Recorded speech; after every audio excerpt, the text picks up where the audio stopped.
आज तब्येत काही ठीक नव्हती, त्याच्यामुळे दवाखान्यात यायची इच्छा नव्हती, पण उजूच्या आग्रहाखातर मी आलेले. पण त्याचा देखील मूड नव्हता. त्याचा मूड का नव्हता ते मी पुढे सांगते. मन अस्वस्थ असल्यामुळं म्हटलं ओम नमः शिवाय लिहूया, त्याच्यामुळे थोडी मनःशांती लाभते आणि मन थोडं तरी प्रसन्न होतंच. म्हटलं आता वातावरण बघूया, नाहीतर घरी लवकर आज जाऊया. बघितलं घड्याळाकडे तर मूड ऑफ होताच, पण घड्याळ पण ऑफ होतं, सेल संपलेले हो.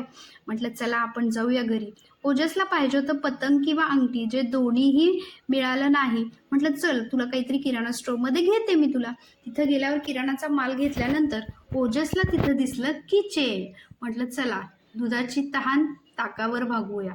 मग काय किचेन घेतलं, मग मात्र साहेब खुश.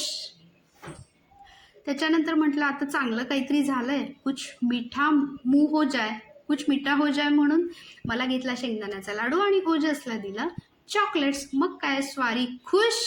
मग मात्र मम्माचं कौतुक चाललेलं, मम्मा अशी करते, मम्मा मला देते, असं सबस्क्रायबरना तो सांगायचा प्रयत्न करत होता. म्हटलं चला थोडंफार जेवून घेऊया. तब्येत ठीक नसल्यामुळे जेवायची इच्छा नव्हती, तर टी व्ही चालू केला तर बातमी नसरापूरची दिसली आणि मन थोडंसं सुन्न आणि अस्वस्थ झालं. म्हटलं आज कुठल्याच वयोगटातील स्त्री ही सुरक्षित नसावी यासारखी शोकांतिका नाही, पण आपल्यासारखी सर्वसामान्य माणसं ह्याबद्दल फक्त विचार करू शकतात, कारण आपले असलेले कायदे.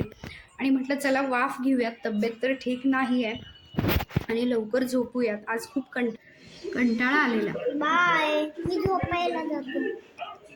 चला तर मग इथंच व्हिडिओचा एंड करूया. तुम्हाला जर माझे व्हिडिओ आवडत असतील लाईक शेअर सबस्क्राईब करायला विसरू